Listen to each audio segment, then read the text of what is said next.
Hvala za besedo. Torej, z kolegico Nino Dittmayer sva si v arhivu Republike Slovenije ogledala pozabljen prevod Pentateuha izpod peresa Ravnikarja. Bomo glede tega avtorstva tudi še kaj spregovorili. Pa naj kar začnem. Jaz naj bi bil obrnjen naprej, ali kako? Ali to tudi deluje? Tudi. Deluje? Super. Tudi. Mi je takole lažje. Torej, uvodoma nekaj čisto splošnih besed. Namreč eno temeljno vprašanje, ki naju je vodilo pri preučevanju tega rokopisa, je bilo med drugim tudi, zakaj je ta rokopis ostal v bistvu pravzaprav pozabljen, zakaj nikoli ni bil natisnjen, zakaj ga torej ne omenjamo med ostalimi slovenskimi prevodi, celimi ali delnimi. Zato se je zdelo na začetku nujno, da smo odstrli neke specifične razmere v slovenskem prostoru, katoliški cerkvi v Sloveniji, za lažje razumevanje, zakaj ta rokopis v bistvu ni bil nikoli natisnjen. Morda samo to rečem, marsikateri slovenist, ki je to temo obravnaval, je podal teorijo, da ni izšel zaradi tega, ker je Kopitar čakal na novi pravopis. Imel je v mislih to Metelčico in pa potem Črkarsko pravdo in tako naprej. Ampak tekom raziskovanja se je odkrilo, da temu zagotovo ni tako, ker je Kopitar iz pisem, je to razvidno, ki jih je pisal Dobrovskemu ali pa Zoisu, je v bistvu že predlagal tisk. Skratka, to ni razlog, čeprav se je zdel marsikomu prikladen. Na levi strani vidite detajle iz rokopisa, morda samo tole, na teh slikicah sem vam želel pokazati nekaj teh detajlov, ki sem jih lahko v živo videl v arhivu. Tukaj sem želel izpostaviti, da gre za zelo delovno verzijo rokopisa, nekatere cele strani prečrtane, počečkane, mnogo besed prečrtanih, potem nadpisane ali pa na strani pripisane druge alternativne prevodne rešitve. Na hitro teh uvodnih zadev ne bi preveč dolgo, jih so splošno znane oziroma se lahko kasneje preberejo, bi to želel orisati, to stanje, specifično stanje v začetku 19. stoletja z dvema citatoma iz dveh pisem oziroma dokumentov. Prvo je pismo Mihaela Stojana Antonu Martinu Slomško, 14.7.1845, ki ga štejejo kot prelomno pismo, s katerim je nekako Slomška nagnil k temu, da se je potem odločil za prevod, ampak potem odločil zaradi Wolfa, to zgodbo poznamo, no kakorkoli, takole piše. Ena izdaja, kakor ti je dobro znano, Japlnova, se že težko kje najde in večkrat sem že želel, da bi je nikjer več najti ne bilo, ker ni izpeljana, kakor cerkev želi in kakor je samo dobro, namreč s potrebnim razlaganjem. Potem še ena zgodba na nadaljevanju, zanimiva. Skratka, ni izpeljana, kakor je potrebno, kakor cerkev želi, se pravi s potrebnim razlaganjem. Podobno recimo Placid, Javornik, on je sam prevajal Pentateuh, pa potem je pod Slomškovo okrilje stopil, ko je pred naročnikom pisal, zdaj se ne spomnim, v katerem cajtngu že, skratka, piše 16.10.1847, pravi takole. Za vse to pismo namreč se je pri nas še sila malo ali vsaj veliko manj, kakor bi se imelo zgodilo. Zakaj? Večji del vsi izobraženi narodi imajo te svete bukve, ne le v svoj jezik prestavljene, ampak tudi natanko, obširno in učeno razložene, pri nas pa se razen gole prestave za to imenitno, potrebno in tako naprej še ni kaj storilo. Vidimo torej, da oba ciljata, da pravzaprav ta goli prevod, oba imata v bistvu v mislih Japlja. Japlj namreč ni imel vsebinskih opomb, imel je nekaj opomb, zelo malo, ki pa niso se dotikale razlage. Pa še morda ena misel strani škofa Wolfa,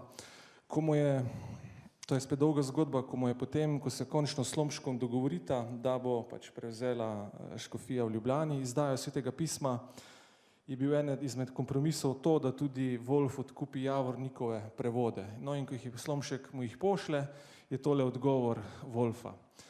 Pravi takole: ko sem rokopise samo bežno pregledal, moram pripomniti, da sem ugotovil. da številke opomb niso vnesene v besedilo na določeno mesto, da so bile opombe, ki jih je imel Alioli pod različnimi številkami združene pod eno opombo, da uvodi v knjigo in tudi razlaga besedila niso dobesedni prevod Aliolijevega besedila, preskoči naprej na krepko pisano, in ker je bilo sklenjeno, da se mora prevod opraviti natančno po Alioliju, tako svetopisansko besedilo, kakor tudi razlaga, ker je že vse odobreno od svetega sedeža, zato so revizori te rokopise zavrnili in jih vrnili Javorniku v popravljanje. To sem samo zato citiral, da vidimo, da to držo do prevoda, ki je sicer imel razlagalne opombe, uvode, vendar ti niso bili dobesedno prevedeni po nemškem strani papežev potrjenega prevoda, se pravi Aliolijevega, in so mu torej vrnili. Tukaj zato na to ciljam, da vidimo, a ne, Ravnikarjev prevod namreč nima niti ene opombe, nobenega uvoda, ničesar. Edino, kar je na stranici zgori, na hrbtni strani napisano prevedil Ravnikar, nobene druge opombe nimajo. Se pravi, za nek način veljala se v tem cerkvenem pogledu za janzenističnega. No, torej, vseh teh virov se vidi pač ali Slomšek, ali Wolf, ali Javornik, ali kogarkoli že omenimo.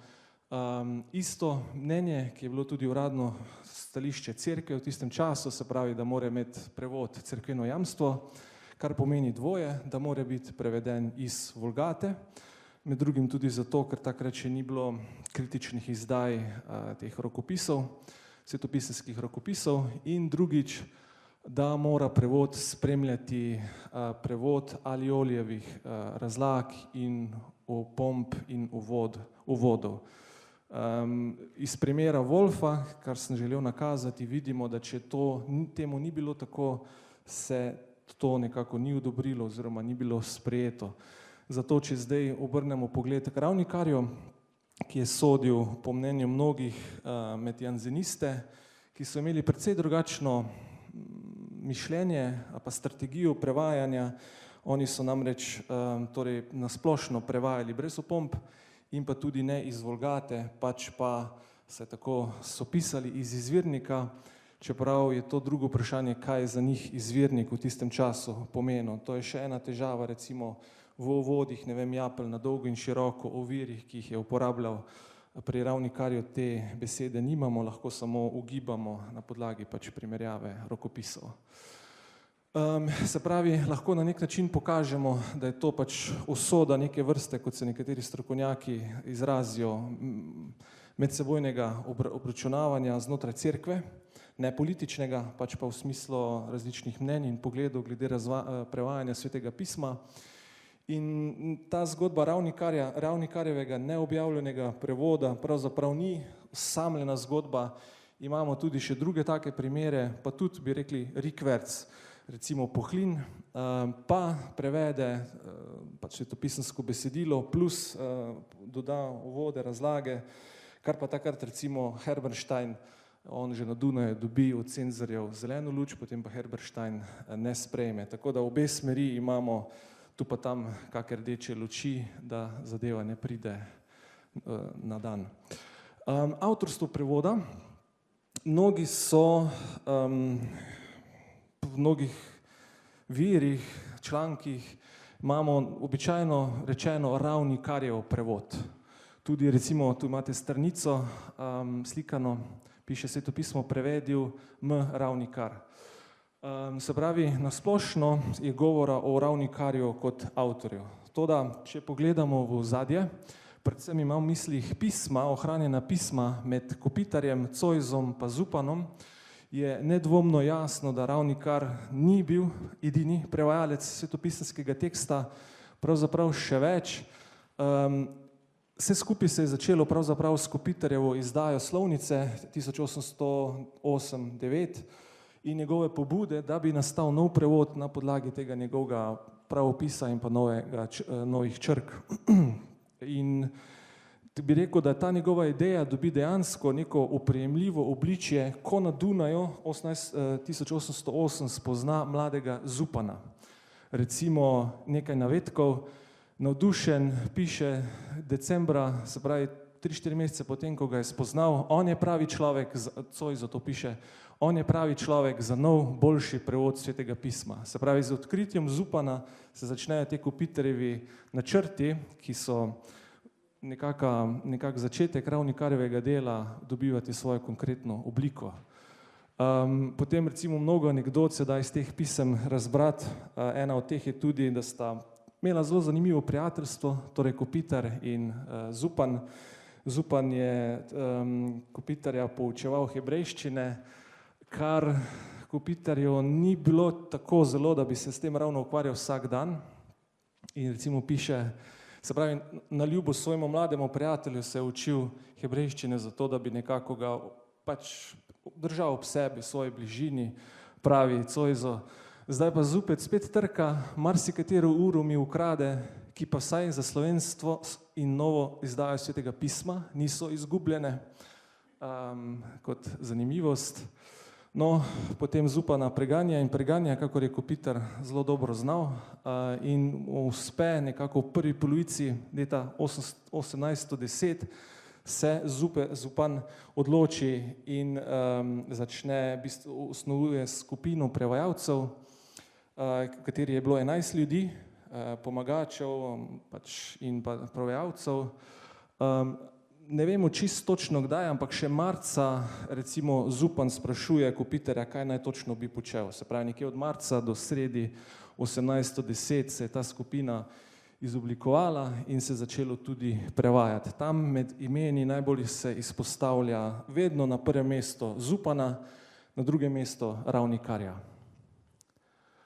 11 prevajalcev, ok, no zelo kmalu po Kopitar je imel izjemen vpliv, to se na več nivojih vidi. Kopitar potem predlaga, da Zupan in Ravnikar sama prevzameta prevajanje, ker naj bi potekalo tako v večjem številu prepočasi. To se tudi zgodi.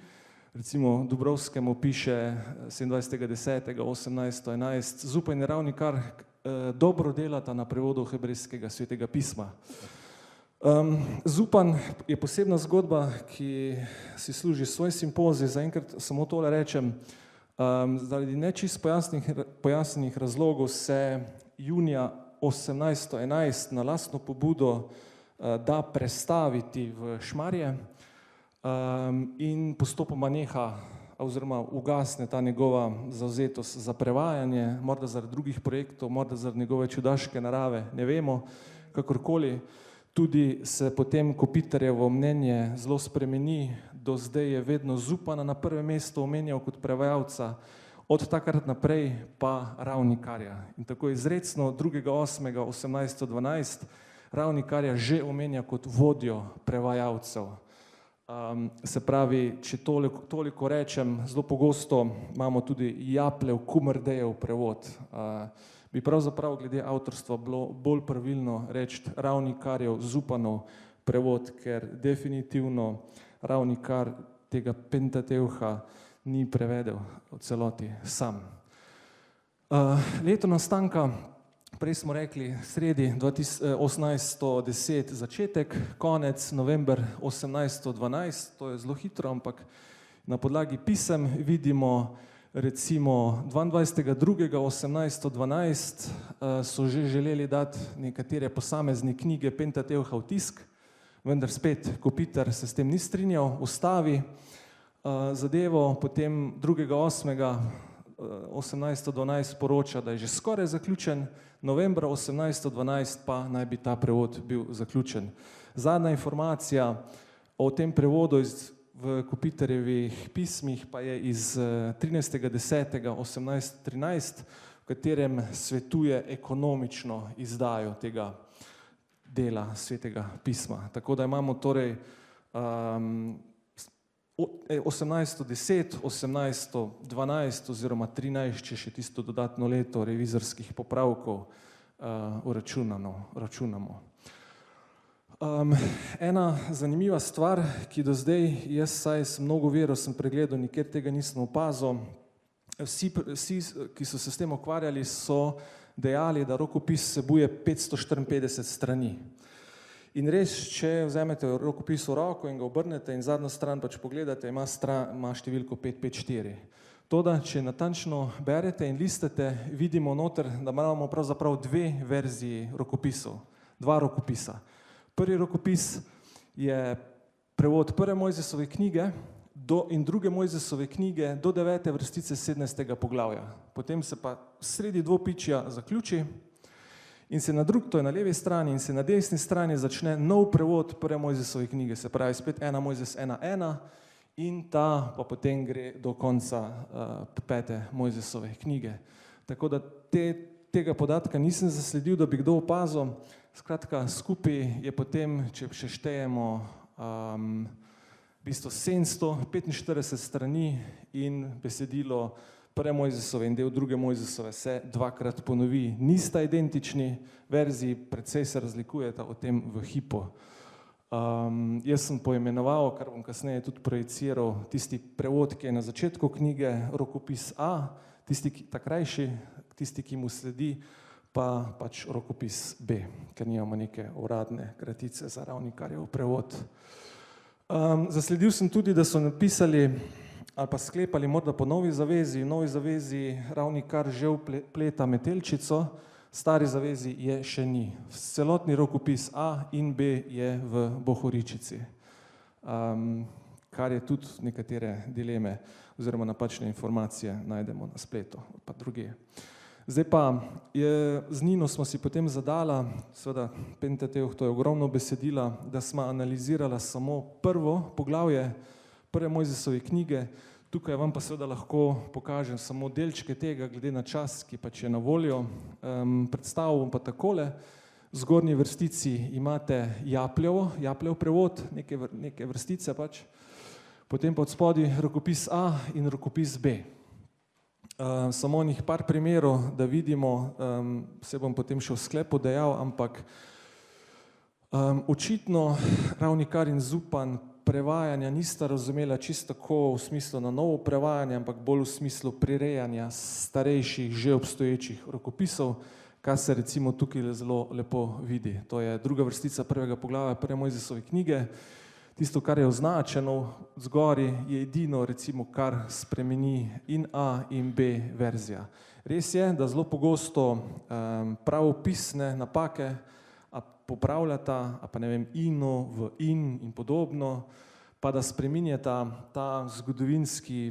ta preteklik v zgodovinski sedanjik, sicer pa je sintaksa, izbor besed praktično zelo pogosto japljevska, tu pa tam pa tudi dalmatinova. To se recimo v tem primeru zelo lepo vidi.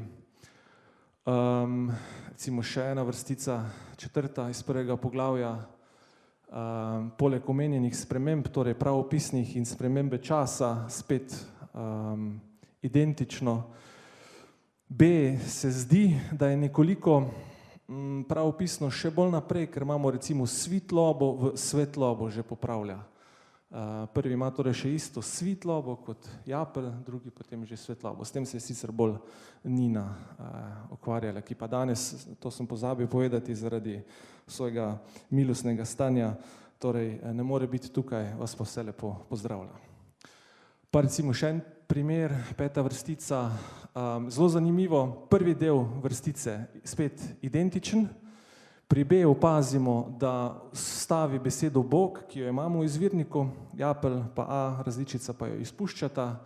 Potem imamo pa tisti zelo znan vers, kako bi rekel, in bil je večer in bilo je jutro, prvi dan, ki jo prvič opazimo pri Ravnikarju in se drži, jo prevzame Wolf in jo imamo vse do, če se ne motim, tudi do jeruzalemske izdaje.